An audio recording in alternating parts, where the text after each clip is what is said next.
الكتاب آمين يا رب العالمين.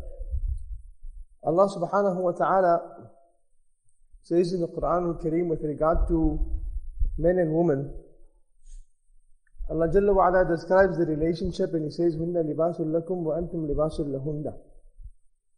There are many ways that Allah subhanahu wa ta'ala could have described the competitive, the nature between men and women in terms of coexisting. Yet Allah uses the words libasul lakum. From the many descriptions, Allah chooses to use the words libas, which in the English language translates loosely to garments. Now before we go on to that, I thought I'll just touch on something. It's been a few days, alhamdulillah, thumma alhamdulillah, where the so-called ceasefire has been put into place. Is it a ceasefire agreement or a ceasefire plan? Only Allah subhanahu wa ta'ala knows.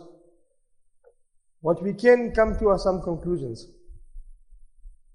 It has been mentioned that individuals who, despite having the greatest power in the world, if they wanted to, with all of their abilities, they could have raised the size of the land they wanted to bring down to the ground. With all of the artillery, they could have raised it down in 3 days. Not even 3 days, some say less than that. Yet it has taken the better part of more than 2 years. And even after 2 years, we find that individuals are returning home, to perhaps soil, returning to debris, and some even returning to that which are homes that have stood the test of time. The message that we get from this year, as Allah subhanahu wa ta'ala mentioned in the Quran al-Kareem, as many of us sometimes lose hope, as many of us sometimes wonder, as many of us sometimes question, where is Allah? The system of Allah subhanahu wa ta'ala is not a system that has started today. It is a system that has started a long time ago, dating back to all of the Anbiya alayhimu salatu wa taslim. And they passed on their message to their followers. And they passed on the message to their ummah. That if you refuse to change, if you become tyrannical in nature, if you challenge that which is the system of Allah subhanahu wa ta'ala, in tansurullahi ansurkum, وَيُثَبِّتْ أَقْدَامَكُمْ. And obviously the opposite also applies. If we assist Allah, Allah will assist us. And if we challenge Allah, then we are in a problem. It's for this reason that it speaks about that which is interest. Allah Jalla wa Ala says it's a war against Allah, and it's a war against Sayyidina Muhammadur Rasulullah sallallahu alayhi wa sallam. The descriptive nature of this ayah means that it's impossible for any individual to find that they will be able to defeat or get the upper hand against Allah Jalla wa Ala. So resilience of another nature. Individuals who, when they are told their children have passed on, don't scream, don't cry, don't shout. At times, often, as is the reaction of the Prophet of Allah sallallahu alayhi wa sallam, when he loses Ibrahim alayhi salatu wassalam, tears flow down his eyes. Besides the natural rhythmic motion, you find that Nabi sallallahu alayhi wa sallam and his general message to every individual, Inna lillahi ma akhada, wa lillahi ma a'ta, wa kullu shay'in indahu bi ajrin musamma, faltasbir wal tahtazib. The general message of Nabi sallallahu alayhi wa sallam is one that is running thick through in the veins of these individuals who are perhaps the best description, who are perhaps individuals that can be described as the best Muslims currently in any or every part of the world. In the current history and the context of current history, the world hasn't noticed such people. The world hasn't come to realize that such people do exist. People who, despite having nothing, stand up defending their homes. If some might think this is not something which is important, Nabi sallallahu alayhi wa sallam said that if a person loses his life in the defense of his home, then subhanallah, this individual is regarded as a shaheed. Allah Jalla wa Ala's system, sometimes individuals think we're doing certain things. On the other hand, Allah subhanahu wa ta'ala's system is, He puts certain things into place, because every year it is made mention that just as individuals are supposed to have passed on in the court of Allah subhanahu wa ta'ala, in the knowledge of Allah subhanahu wa ta'ala, Allah also desires that there will be a certain number that must leave this dunya as shuhada. And so when there's no real physical, and that which is Darul Islam and Darul Aman and the various technicalities that have been described by the ulama, then Allah subhanahu wa ta'ala will make a plan. And behind the previous time, when they warned the people of danger, when they warned the people of tests from Allah subhanahu wa ta'ala, and tests weren't coming, or the victory of Allah subhanahu wa ta'ala wasn't coming. Questions that sometimes do come to the mind. They eventually got to a point, حَتَّى إِذَا اسْتَيْأَسَ الرُّسُلُ وَظَنُّوا أَنَّهُمْ قَدْ كُذِبُوا جَاءَهُمْ نَصْرُنَا. Allah Jalla wa Ala says, my help comes when I want my help to come. Everything is ordained. Everything is predetermined. Everything is determined and calculated by Allah subhanahu wa ta'ala. Nothing happens except that Allah wishes, and nothing doesn't happen except that Allah didn't wish it. Nabi sallallahu alayhi wa sallam not only gives the message to those who are the seniors in his ummah. On one day the Prophet sallallahu alayhi wa sallam is riding with a person behind him, Ya Ghulam, a young boy, and he explains to him the concept of that where everything lies in the control of Allah. And he says to him, listen, if the whole world gets together to harm you, but Allah wants to protect you, and Allah wants to defend you, and Allah wants to assist you, nobody will harm you. And if the whole world, oh my son, if the whole world gets together to benefit you, if the whole world wants something to happen for you, and wants to provide something for you, and wants to do something for you, but Allah doesn't wish it for you, it's never going to happen. And Allah further goes on. I'm asking that the resilience of this people, is it, or the ceasefire that has come up, is it because individuals have realized that maybe it might be in their best interest to do it? Or is it because individuals have shown resilience? Is it because individuals have stood up and believed in Allah? Is it because individuals have kept their connection with Allah? Whilst they've complained about food, whilst they've complained about perhaps the leaders, whilst they've complained about individuals attacking them, the last thing, the thing that we never heard from these individuals in Palestine, they've never ever complained about Allah. Because they've understood that if a person has Allah, then a person has everything. So whether there's a ceasefire, or there isn't a ceasefire, whether there's going to be more attacks, or there aren't going to be more attacks, these individuals have Allah. When scholars are commentating, when political analysts make some sort of reference to Palestine and the people of Palestine and Gaza and all of these areas where atrocities are being committed, one of the questions that they ask is, how do we kill a people who are already willing to die for Allah? The ceasefire hasn't come about because of any one individual. It hasn't come about because of people talking. It's come about because Allah has put it into place. And if something happens further than this, then again it's a test from Allah. It's in the wisdom of Allah. It's in the understanding of Allah. Which is why when Allah Jalla wa Ala describes Himself, Allah subhanahu wa ta'ala says, I'm not only alimun, that I have knowledge which is beyond our understanding, I'm also hakimun, I'm also wise. Not only do I have knowledge, ulama say that knowledge is something which is great to have. But greater than knowledge, وَمَنْ يُؤْتَ الْحِكْمَةَ فَقَدْ أُوتِيَ خَيْرًا كَثِيرًا.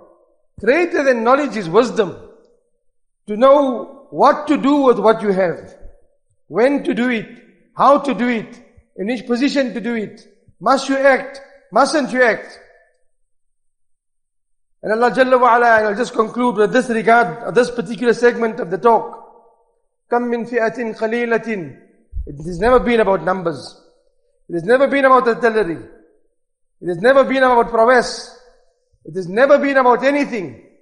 كَم مِّن فِئَةٍ قَلِيلَةٍ غَلَبَتْ فِئَةً كَثِيرَةً بِإِذْنِ اللَّهِ.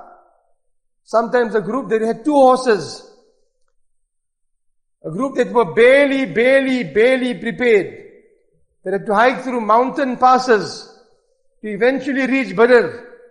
كَم مِّن فِئَةٍ قَلِيلَةٍ. How many times in history hasn't this example been repeated, where a group of small people that were misjudged defeated the greatest of natures? Our response in situations like this is, as we one make dua, is to continue supporting. Let it not be that now the products that we were once boycotting, we say, now it's okay, ceasefire is in place, we can bring everything back to the table. Major stores have closed. Major brands have closed.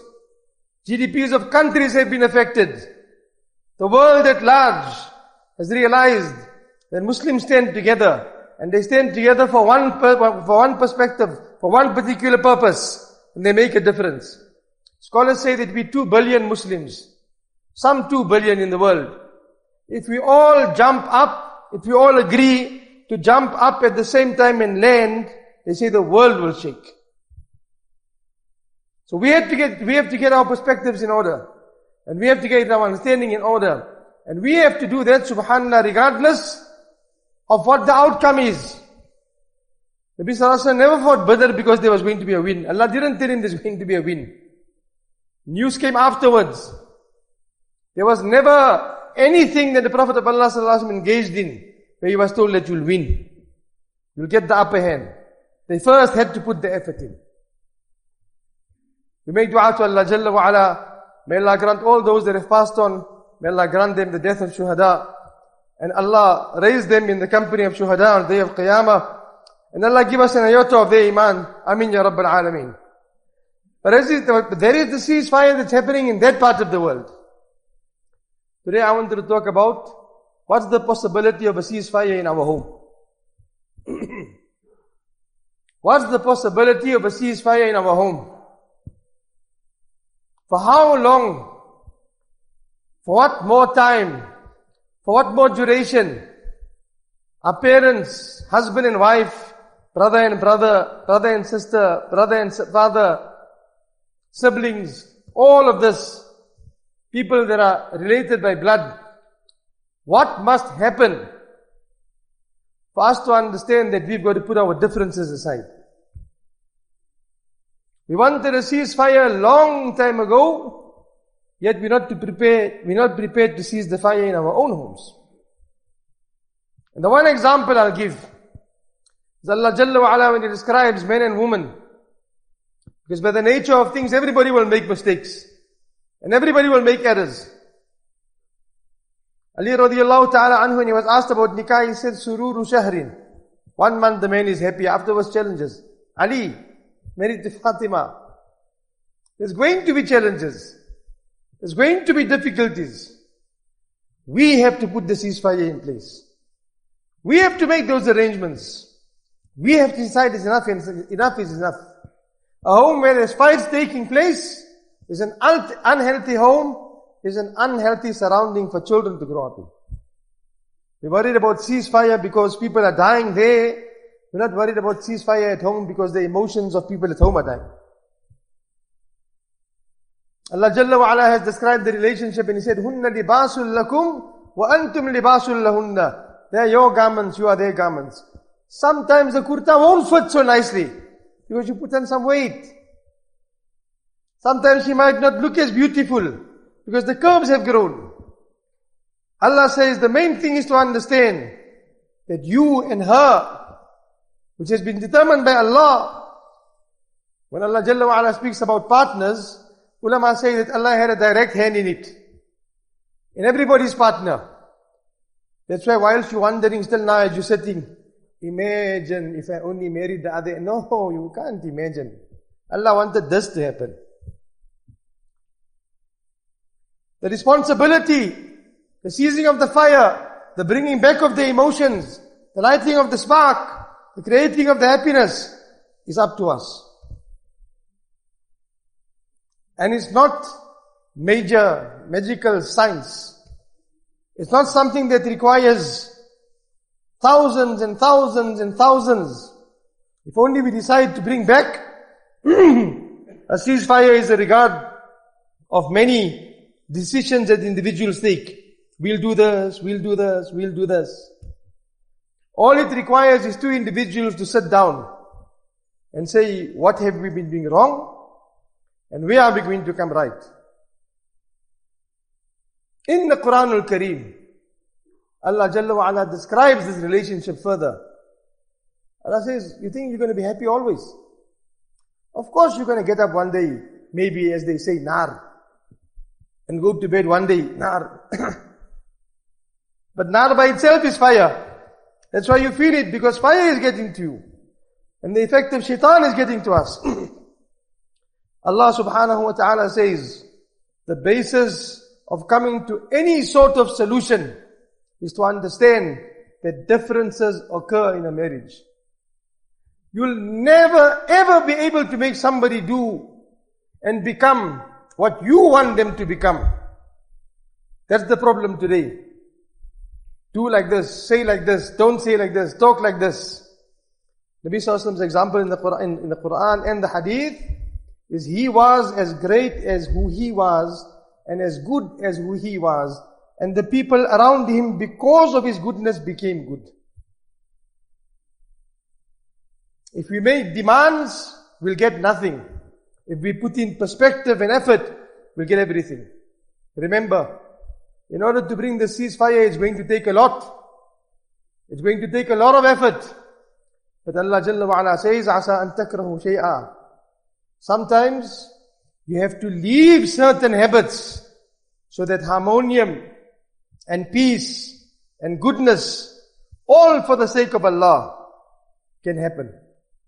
In conclusion, what will be the answer to Allah subhanahu wa ta'ala when Allah Jalla wa Ala says, I entrusted you this man, I entrusted you this woman, I gave you the ability, yet because of your pride, because of my pride, my arrogance, whatever it might have been, or my failure to think that I wanted it only my way, there was no peace in my home, and thus my children became such, and my father became such, and my mother became such.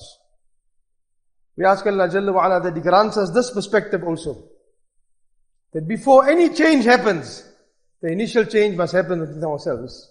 Wa sallallahu wa sallam wa barik ala sayyidina al-mursaleen walhamdulillahi rabbil alamin.